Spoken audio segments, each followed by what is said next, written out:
নমস্কাৰ আজি 21 জুন অসমৰ লগতে ভাৰতৰ বিভিন্ন প্ৰান্তৰ পৰা সন্ধিয়াৰ কেইবাটাও খবৰ আহি পৰিছে এই মুহূৰ্তত জনাইছো এটা ব্ৰেকিং নিউজ কুৰানক অপমান কৰাৰ বাবে পাকিস্তানত জনতাই হত্যা কৰিলে এজন অভিযুক্তক পাকিস্তানৰ পঞ্জাবৰ সিয়ালকোট জিলাত সংঘটিত হৈছে এই ঘটনা নিখা অভিযুক্তই পবিত্ৰ কুৰানৰ কিছু পৃষ্ঠা জ্বলাই দিয়াৰ বাবে আৰক্ষীৰ সন্মুখতেই হত্যা কৰিছে অভিযুক্তক কুৰানক অপমান কৰাৰ বাবে আৰক্ষী থানাত প্ৰৱেশ কৰি জনসাধাৰণে থানা জ্বলাই দিয়ে আৰু থানাৰ ভিতৰত প্ৰৱেশ কৰি অভিযুক্তক গুলিয়াই হত্যা কৰি মৃতদেহ টানি আনি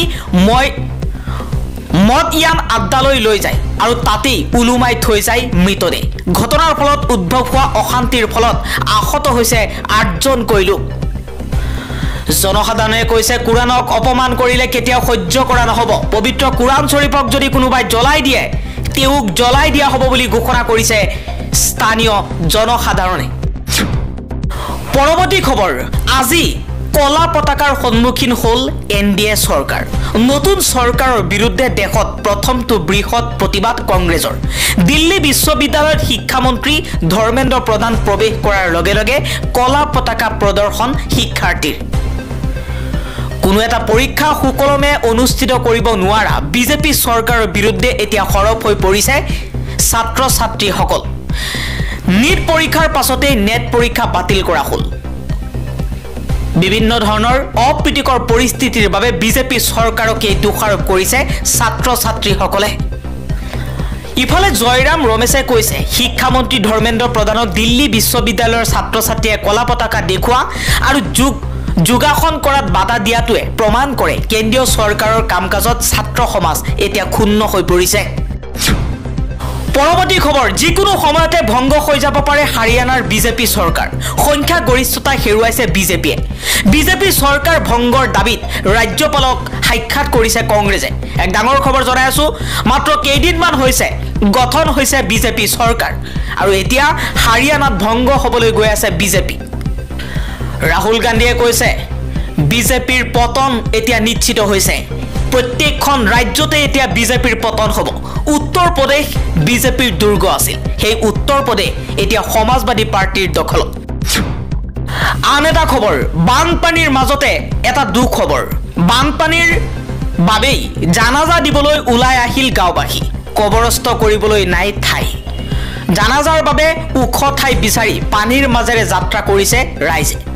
সিপাজাৰৰ মৰা নদীৰ পাৰত দেখা গ'ল এই দৃশ্য হয় বানপানীৰ বাবে কবৰস্থ কৰিবলৈ ঠাই পোৱা নাই ৰাইজে যাৰ বাবে এখন ঠাইৰ পৰা আন এখন ঠাইলৈ ৰাইজে কান্দত মৃতদেহ উঠাই লৈ যাত্ৰা কৰিবলগীয়া হৈছে আন এটা খবৰ 6 জুলাইৰ পৰা আৰম্ভ হ'ব নীটৰ কাউন্সেলিং উচ্চতম ন্যায়ালয়ে নাকচ কৰিলে স্থগিতাদেশৰ আবেদন নীট ইউজি 2024 পৰীক্ষাত অনিয়ম আৰু দুৰ্নীতিৰ গোচৰত কাউন্সেলিং বন্ধ কৰাৰ লগতে 1563 গৰাকী পৰীক্ষাৰ্থীৰ পুনৰ পৰীক্ষা নিয়ন্ত্ৰক সংস্থাৰ প্ৰস্তাৱ স্থগিত ৰখাৰ আবেদন নাকচ কৰিছে উচ্চতম ন্যায়ালয়ে শুকুৰবাৰে আদালতে এই সন্দৰ্ভত অধিক আবেদন একত্ৰিত কৰি শুনানিৰ দিন হিচাপে 8 জুলাই নিৰ্ধাৰণ কৰিছে উল্লেখ্য যে অহা 6 জুলাইৰ নিৰ্ধাৰিত তাৰিখৰ পৰা নীট পৰীক্ষাত উত্তীৰ্ণ হোৱাসকলৰ বাবে মেডিকেল কলেজত আসন আবণ্টনৰ বাবে কাউন্সেলিং আৰম্ভ হ'ব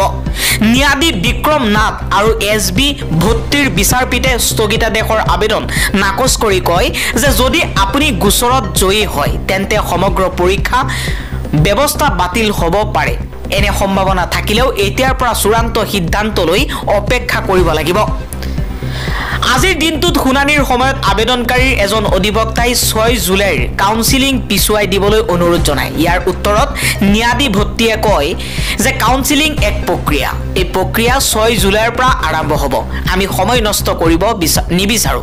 ছাত্ৰ ছাত্ৰীয়ে হওক বা কৰ্তৃপক্ষই হওক অৰ্থাৎ আদালতে স্পষ্ট কৰি দিয়ে যে গোচৰৰ ফলাফল যিয়েই নহওক কিয় আপাতত নামভৰ্তি প্ৰক্ৰিয়াটো চলিব লাগে পৰৱৰ্তী খবৰ হলিউডৰ কিংবদন্তি অভিনেতা ডনাল্ড সাদাৰলেণ্ডৰ দেহাৱসান বৃহস্পতিবাৰে আমেৰিকাৰ মিয়ামিত তেওঁৰ পৰলোক প্ৰাপ্তি হয় মৃতৰ মৃত্যুৰ সময়ত অভিনেতাজনৰ বয়স আছিল 88 বছৰ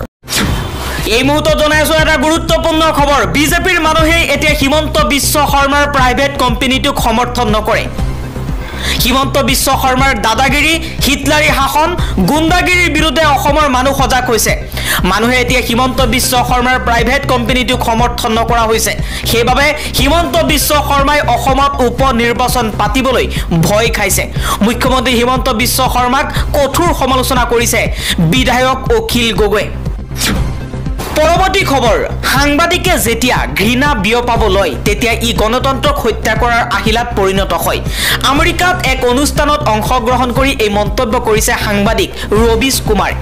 ৰবিশ কুমাৰে কৈছে একাংশ সংবাদ মাধ্যমক বিপদে পৰিচালিত কৰিছে বিজেপিয়ে ৰবিশ কুমাৰে কৈছে সাংবাদিকে যেতিয়া ঘৃণা বিয়পাব লয় তেতিয়া ই গণতন্ত্ৰক হত্যা কৰাৰ আহিলাত পৰিণত হয় আমেৰিকা যুক্তৰাষ্ট্ৰত এখন অনুষ্ঠানত অংশগ্ৰহণ কৰি এই মন্তব্য কৰিছে ৰবিশ কুমাৰে পৰৱৰ্তী খবৰ নীট আৰু নেটৰ অনিয়মৰ বিৰুদ্ধে কংগ্ৰেছৰ দেশজোৰা প্ৰতিবাদ ৰাজীৱ ভৱনত আজি এপিচিচিৰ প্ৰতিবাদ অসম প্ৰদেশ কংগ্ৰেছ কমিটিয়ে ৰাজীৱ ভৱনত প্ৰতিবাদ সাব্যস্ত কৰিছে বিজেপি চৰকাৰে এটা পৰীক্ষাও সুকলমে অনুষ্ঠিত কৰিব পৰা নাই ইয়া বিজেপিৰ বিফলতা আৰু একাংশ অশিক্ষিত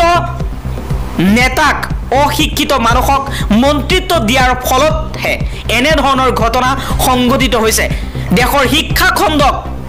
এতিয়া শেষ কৰিছে ধ্বংস কৰিছে বিজেপি চৰকাৰে বিজেপিৰ বিৰুদ্ধে আজি কংগ্ৰেছ নেতা ৰাহুল গান্ধীৰ লগতে সমগ্ৰ ভাৰতবৰ্ষত প্ৰতিবাদ সাব্যস্ত হৈছে আন এটা খবৰ এফালে কৃষক সন্মান নিধি আৰু আনফালে মহাৰাষ্ট্ৰত ৩০০তকৈও অধিক কৃষকে চৰম সিদ্ধান্ত লৈছে এফালে প্ৰধানমন্ত্ৰী নৰেন্দ্ৰ মোদীয়ে কৃষক সন্মান নিধিৰ ধন দিছে কিন্তু আনফালে মহাৰাষ্ট্ৰত কৃষকসকলে চৰম পন্থা বাছি লৈছে কাৰণ কৃষকসকলে নিজৰ শস্যৰ মূল্য নাপায় তেওঁলোকে আত্মহত্যাৰ দৰে পথ বাছি ল'বলগীয়া হৈছে দেশৰ বাবে ইয়াতকৈ আৰু দুৰ্ভাগ্যজনক কথা কি হ'ব পাৰে এফালে 2000 টকা কৈ চৰকাৰে কৃষকসকলক দিছে আনফালে লাখ লাখ কৃষক বিপদে পৰিচালিত হৈছে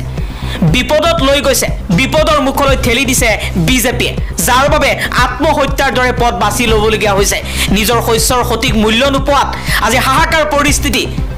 দেশৰ বিভিন্ন প্ৰান্তত প্ৰতিবাদ কৰিছে কৃষকসকলে কিন্তু কৃষকৰ প্ৰতিবাদ নুশুনিলে বিজেপি চৰকাৰে আন এটা খবৰ দুজনকৈ মুখ্যমন্ত্ৰীক জেলত ভৰাইছে বিজেপিয়ে আদিবাসী মুখ্যমন্ত্ৰী হেমন্ত সোৰেন আজিও জেলত বন্দী হৈ আছে আৰু এজন মুখ্যমন্ত্ৰী হৈছে দিল্লীৰ মুখ্যমন্ত্ৰী অৰবিন্দ কেজৰিৱাল এই দুজনকৈ